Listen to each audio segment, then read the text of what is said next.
इसलिए 33 कोटि देवताओं ने हमको एक मार्ग बताया। भगवान कृष्ण को गर्गाचार्य जी ने कहा था कि शिव जी का अभिषेक करो।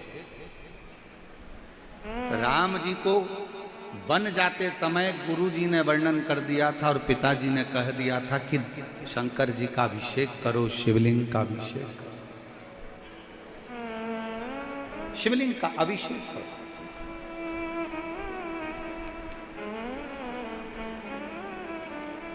पार्वती जी ने आप और हमको एक उपदेश दे दिया कि शिव जी का अभिषेक करोगे, शंकर जी की अगर शिवलिंग का पूजन करोगे तो मुझे शंकर मिल सकते हैं, तो तुमको भी शंकर जरूर मिलेंगे। मैं अमर हो सकती हूं तो तुम भी हो सकते। शिव का अभिषेक करो, पूजन करो, अर्चना करो, आराधना, शिव की आराधना करो। जितने शास्त्र हैं, जितनी पुराणे हैं, सबको पढ़िए, सबका अध्ययन करिए। केवल सीहोर वाले महाराज ने कुछ कहा और आप उस पर भरोसा कर लो, ये हमको अच्छा नहीं लगता। आप हमारी बात पे बिल्कुल भरोसा मत करो। आप तो शिव महापुराण की कथा गीता प्रेस गोरखपुर की हिंदी की ले आओ। आपका मन पड़े तो आप लिंग पुराण ले आओ, आपका मन पड़े नर्मदा पुराण ले आओ, पद्म पुराण ले आओ, ब्रह्म वैवर्त पुराण ले आओ, कूर्म पुराण ले आओ, नारद पुराण ले आओ, देवी भागवत ले आओ। तुम सारी पुराणों का अध्ययन करिए, हर पुराण में एक बात मिलेगी। क्योंकि कोई भी पुराण, भागवत जी चालू होती है तो उसमें शंकर जी की कथा आती है, रामचरितमानस चालू होती है तो उसमें शिव जी की कथा आती है, पद्म पुराण चालू होती है तो उसमें शिव जी की कथा आती है, ब्रह्म वैवर्त पुराण चालू होती है तो उसमें शिव जी की कथा आती है। ऐसी कोई पुराण नहीं जो शंकर जी की कथा से चालू नहीं होती। प्रत्येक पुराण शिव जी की कथा से प्रारंभ होती है और प्रत्येक पुराण में वर्णन आता है कि जिसने दिल से शंकर भगवान का अभिषेक किया, एक लोटा जल समर्पित करा, उसको शिव सरलता से प्राप्त।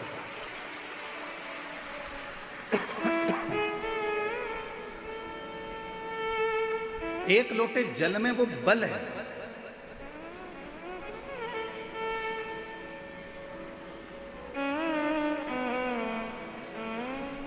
कई लोग, देखो थोड़ा सा हो सकता है आपको हमारी बात का बुरा लग जाए, पर लग जाए तो लग जाए, और कल की बात है। कथा करेंगे, चले जाएंगे। अब इतना ही लगा है तो और लग जाएगा, उसमें कौन सी दिक्कत नहीं। हो सकता है हमारी बात का आपको बुरा लग जाए, पर ईमानदारी की एक बात आप लोगों को बताएं। कई लोग हमारे पास में आते हैं, गुरुजी इनको ये तकलीफ है, आपका हाथ रख दो। गुरुजी इनको ये तकलीफ है, आपका हाथ रख दो। क्या होगा हाथ रखने से? हमारे हाथ से कुछ नहीं होने वाला। हाथ तो मेरे शंकर का एक बार रखवा कर देख लो, तुम्हारी जिंदगी से। हमारे चक्कर में बिल्कुल मत पड़ो। हम फिर निवेदन कर रहे हैं आप लोगों से, निवेदन है आपसे हाथ जोड़कर। ये कभी मत कहो कि इन पे हाथ रख दो, कि इन पे हाथ रख दो। हाथ रखवाना हो तो प्रॉपर्टी पे रखवाओ।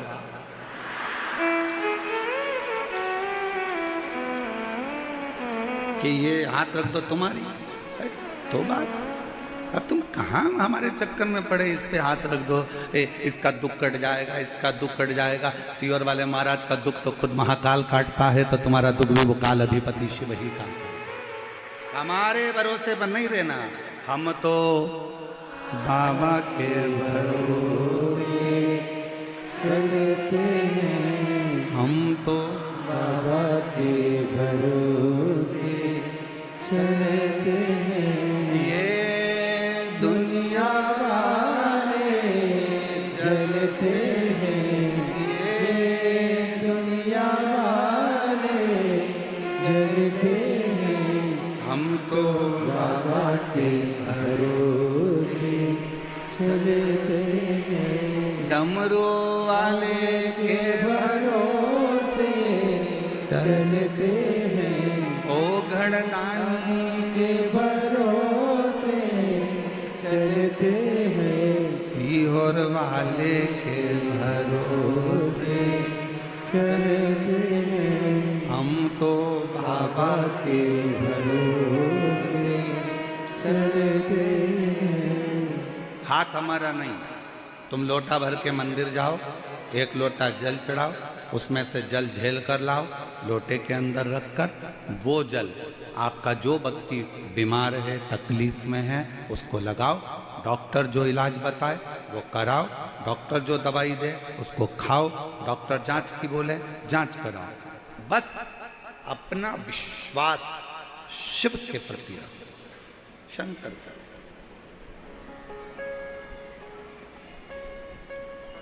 एक भी पत्र बता दो जिस पत्र में किसी ने लिखा हो कि महाराज तुम्हारा हाथ रखवाया था और हम सही हो गए। पत्र ऐसा लिखा है? पत्र में क्या लिखा? हमने पंडाल में बैठकर कथा सुनी, हमने शंकर जी के मंदिर जाना चालू करा, हमने सफेद आंकड़े की जड़ बांधी, आपने जो उपाय बताया था वो हमने करा, हम शिव जी के मंदिर में जाके बेलपत्र खाए, हम कुबेरेश्वर धाम जाकर कंकर शंकर पूजन करके आए, हम शंकर जी का रुद्राक्ष कुबेरेश्वर धाम से लेकर आए, उसको तांबे के कलश में गलाकर शिव जी को चढ़ाकर पिया। एक भी पत्र में नहीं है कि महाराज तुमने हाथ रखा और हमारा कल्याण हो गया। फालतू के लफड़े में पढ़ना मत ही दादा।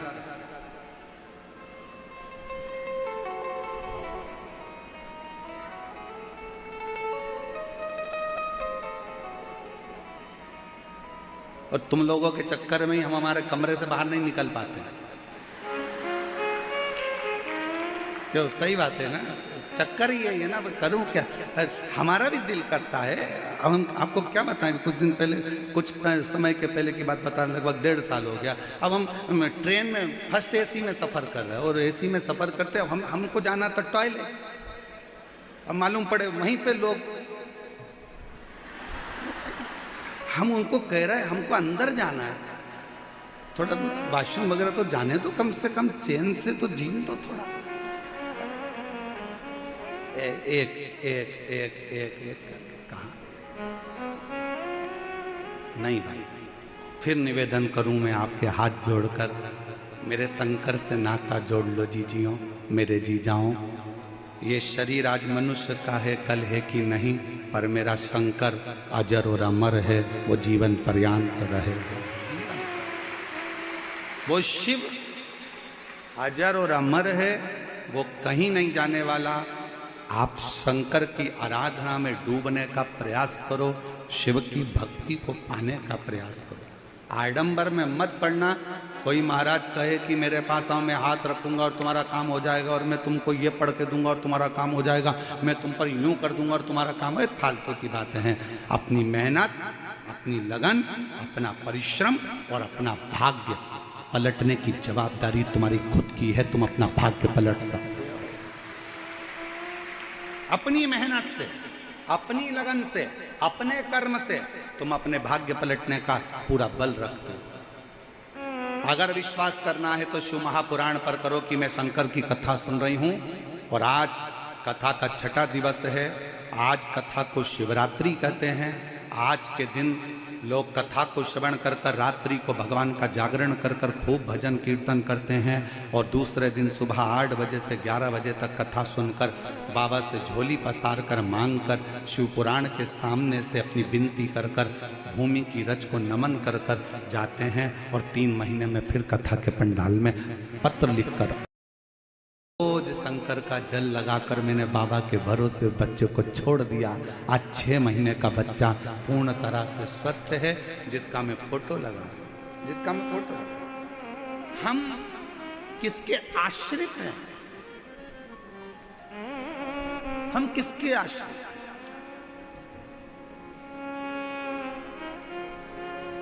जितनी माताएं मेरी रोड पर बैठी हुई हैं, जिनको हम दिख भी नहीं रहे, जितनी मेरी बहनें, मेरे जीजाओं, मेरी जीजियों, जितनी तुम चौराहे पर बैठी हो, रोडों के किनारे बैठी हो, पेड़ के नीचे बैठी हो, और हम आपको नजर भी नहीं आ रहे। ऐसे कई पंडाल, केवल इन्हीं पंडालों पर मत जाओ। समिति ने और भी जगह पर पंडाल लगा रखे हैं जहां पर केवल वो लोग इधर नहीं आ सकते, इधर के लोग उधर नहीं जा सकते, वो पंडालों में बैठे हुए।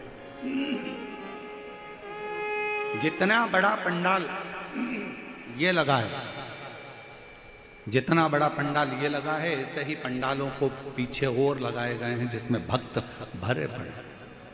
और मेरा निवेदन है मेरी जीजियों से, जीजाओं से, चिंता मत करना। आप जहां बैठकर शिव महापुराण की कथा को सुन रही हो, आप जहां बैठकर शिव पुराण की कथा को श्रवण कर रहे हो, ये विश्वास मानकर चलना, कथा पूरी होने के बाद वहीं की मिट्टी को प्रणाम करना, नमन करना और विनय कर कर जाना, बाबा 3 महीने में मेरा पत्र तेरी व्यासपीठ पर होना चाहिए, ऐसी कृपा कर।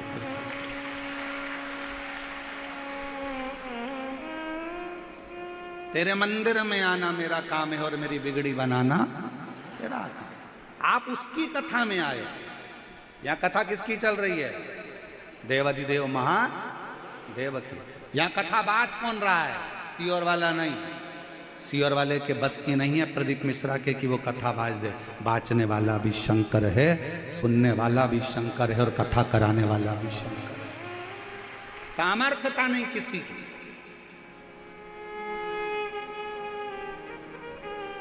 आप कथा सुनने के लिए आए हो। किसकी कथा है? शिव जी की। कौन बाच रहा है? शिव जी। कौन करा रहा है? शिव जी, शंकर। अब ये 2 जजमान बैठे हैं, अलवर वाले भी बैठे हैं और रतनगढ़ वाले भी बैठे हैं, इनसे भी पूछो कौन कराने वाला था? शंकर करा रहा था, शंकर कर रहा था और शंकर ही सुन रहा था। हमारी कोई सामर्थ्यता नहीं कि हम कुछ अच्छा कर सकें। गौ माता को 1 रोटी देते हो ना, ये कभी मत सोचना कि तुम रोटी दे रहे हो, वो तो तुम्हारे पुण्य बहुत सारे इकट्ठे हो गए तो तुम अपने घर की 1 रोटी निकाल कर गौ माता को दे रहे हो। नहीं तो तुम्हारे पाप जब इकट्ठे होते हैं तो तुम डंडा लेकर गाय को भगा देते हो। बड़ा मुश्किल है।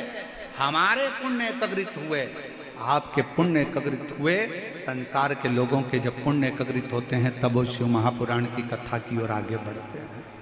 आगे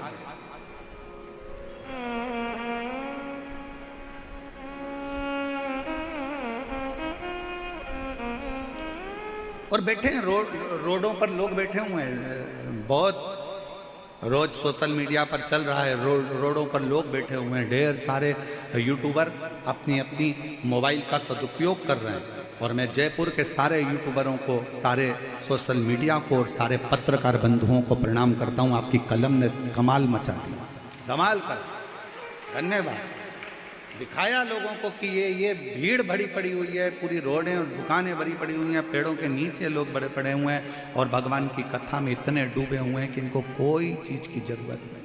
शिव के सिवा और शिव के सिवा कहीं दिल ना लगाना, शिव के सिवा कहीं दिल ना लगाना, वरना पड़ेगा तुझे आंसू बहाना, वरना पड़ेगा तुझे आंसू बहाना, शिव के सिवा कहीं दिल ना लगाना, शिव के सिवा कहीं दिल ना लगाना। आप उसके आश्रित तो हो।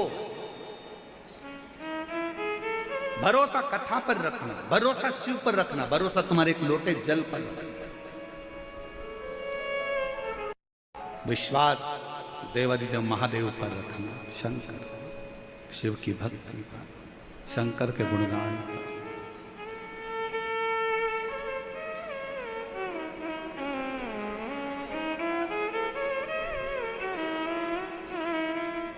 हम जानते हैं जितने लोग बाहर बैठे हैं उनकी भी दशा हम पहचानते हैं कि तुझे ना देखूं तो चैन मुझे आता नहीं और तेरे सिवा कोई मुझे।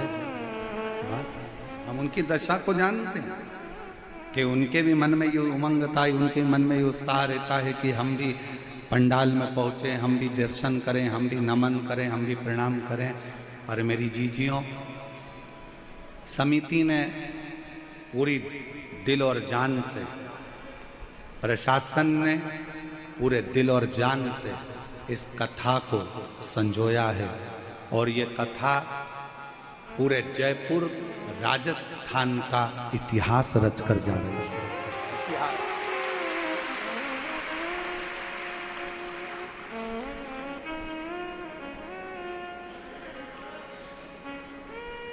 इतिहास रचा। आप दिल से उसको भजने का प्रयास करो। मेरी माता माँ जगतजननी जगदम्बा अम्बा मेरी पार्वती मैया ने जनमानस को एक प्रेरणा दी। क्या प्रेरणा दी? छोटी सी अवस्था थी पार्वती जी की, छोटी सी अवस्था। और छोटी सी अवस्था में माँ पार्वती जी को नाना के घर में भेज दिया गया था। पितरों के घर में पार्वती जी पहुंच गई थी और पितरों के घर में बैठकर पार्वती जी ने ज्ञान उपदेश ग्रहण किया। बहुत शिव की भक्ति कैसे करना है, शंकर जी की आराधना कैसे करना है, शिव की स्तुति कैसे करना है, ये पार्वती जी ने अपनी नाना और नानी से सीखा था। ये पार्वती जी ने अपने नाना नानी के घर में सीखा था, पितरों से सीखा था। गर्ग संहिता कहती है और कूर्म पुराण कहती है, तुम्हारे घर में अगर सत्यनारायण जी की कथा हो रही है, तुम्हारे घर में शंकर जी का अभिषेक हो रहा है, तुम्हारे घर में पार्थिव शिवलिंग का निर्माण हो रहा है, तुम्हारे घर में अगर तुम कोई व्रत रख रही हो, तुम्हारे घर में कोई उपास कर रही हो, तुम्हारे घर में कोई उद्यापन